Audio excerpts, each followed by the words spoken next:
Olá, bom dia, boa tarde, seja que hora que você está vendo esse vídeo.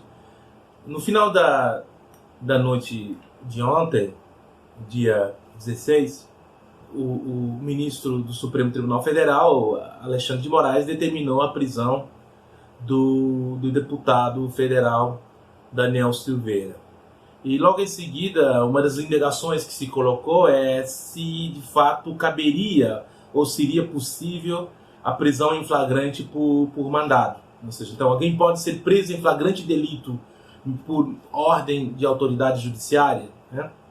Essa é uma questão que se colocou e algumas pessoas, claro, começaram a colocar dúvida quanto à legalidade dessa modalidade de prisão, ou seja, uma prisão em flagrante delito que motivada por uma ordem judicial. Ou seja, o ministro então determinou a imediata prisão do deputado federal por se tratar de caso de flagrante delito.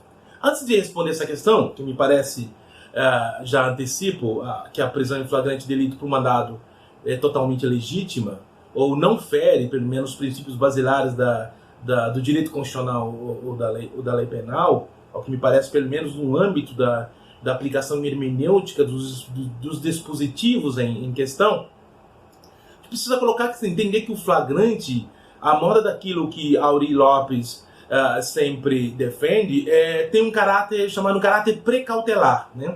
Então a prisão em flagrante, na verdade, não está lá para se vir ao processo. O flagrante é uma modalidade precautelatória, ou seja, normalmente a doutrina chama a prisão em flagrante de prisão cautelar.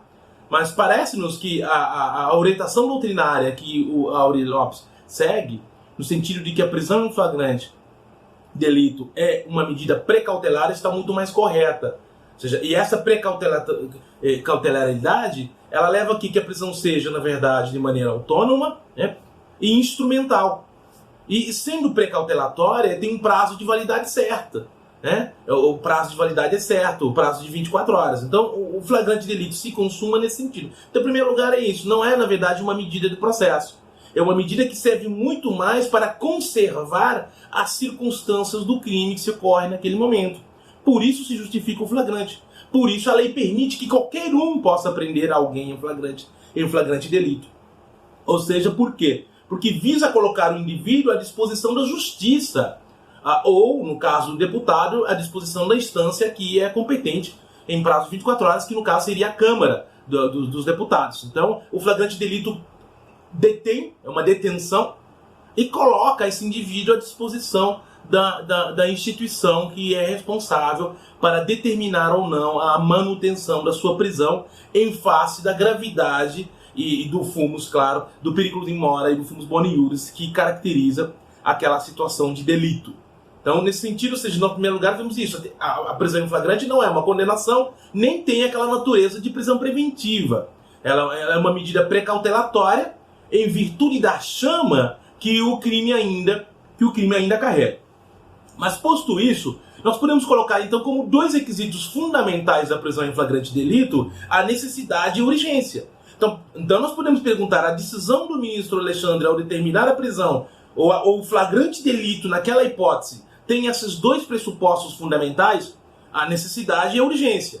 É necessário que o delito pare, né, deixe de se perpetuar. É urgente que se tome alguma medida. Então seriam algumas das questões ou dois pressupostos que nós teríamos que levar em conta e analisar no âmbito da decisão desse flagrante delito. Em segundo lugar, nós temos que ver ali no artigo 302 do Código de Processo Penal, para aqueles que não conhecem muito bem o processo penal ou que não estudam direito, os requisitos da prisão em flagrante. A prisão em flagrante, ou seja, as hipóteses em que se pode dar a prisão em flagrante, as chamadas modalidades de prisão em flagrante.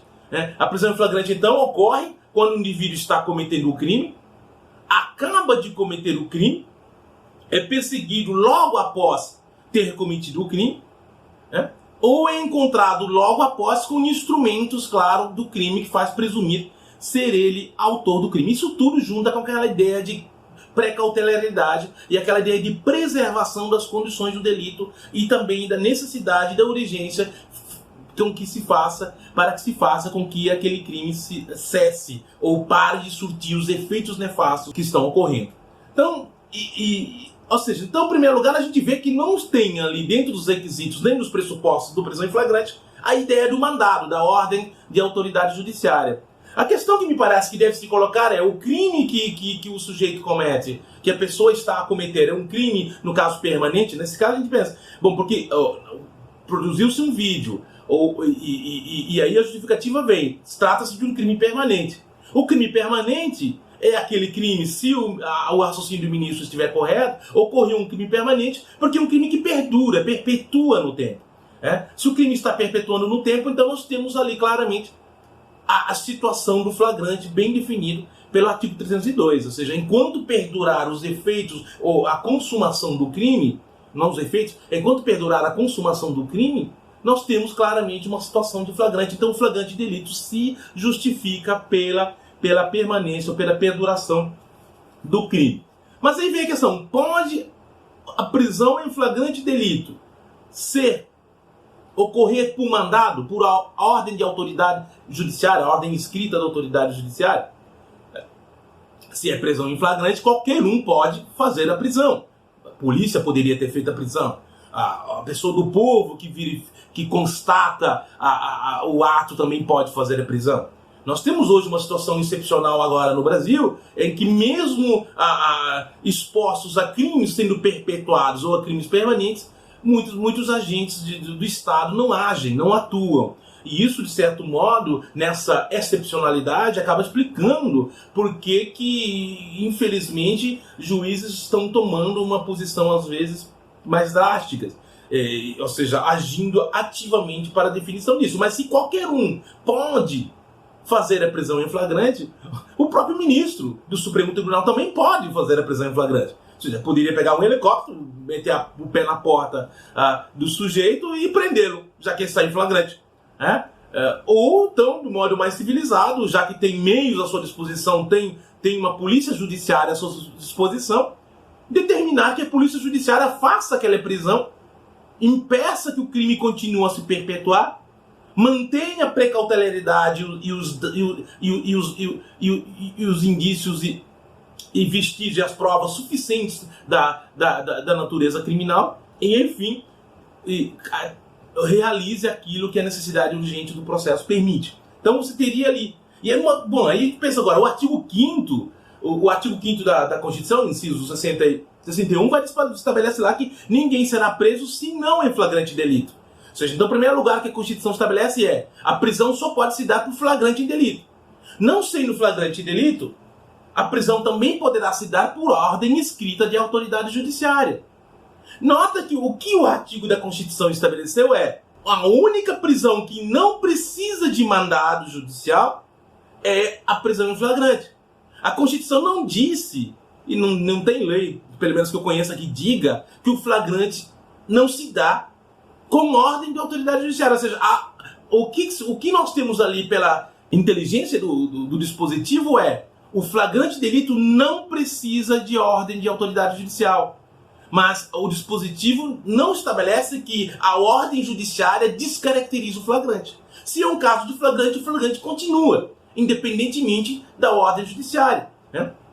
Então, claramente, ou seja, o flagrante delito não depende de um mandado judicial. Se o flagrante delito não depende do mandado judicial, da ordem escrita da autoridade judiciária, então não é questão de definir se é válido ou não, se é válida ou não a prisão em flagrante delito que tenha previamente sido determinada por um mandado judiciário.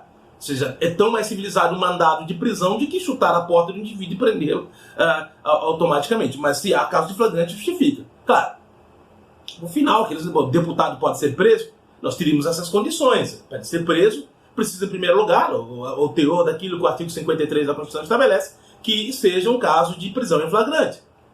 Em segundo lugar, que seja o caso de crime inafiançável. Então, não creio que a discussão sobre a ordem do ministro Alexandre de Moraes deva se decidir sobre é preciso ou não preciso mandato. Porque o mandado judicial em caso de flagrante justifica, nós temos que discutir. É um caso de crime permanente? É um caso de crime inafiançável?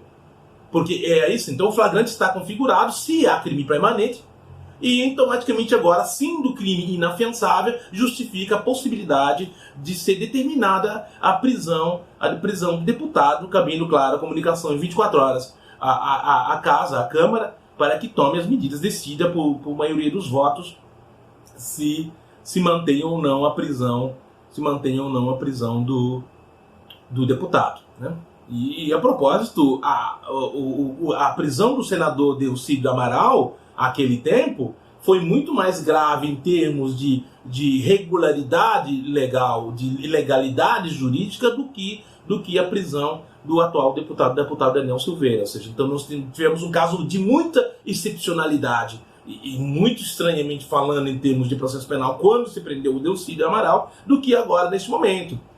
Então, se o processo está mudando, se nós já temos um precedente nesse sentido, não vejo necessidade também de estar discutindo agora a preeminência de, oh meu Deus. Então, mas enfim, é isso. A prisão em flagrante não depende de mandado judicial, não depende de ordem da autoridade judiciária, e a ordem da autoridade judiciária não caracteriza nem descaracteriza o flagrante. Havendo flagrante, a prisão se justifica. Sendo crime inafiançável, a prisão também, ser de deputado ou senador, também se justificaria. É isso. Obrigado. Espero ter contribuído para início de um debate que provavelmente perdurará por algum tempo sobre essa questão. Obrigado.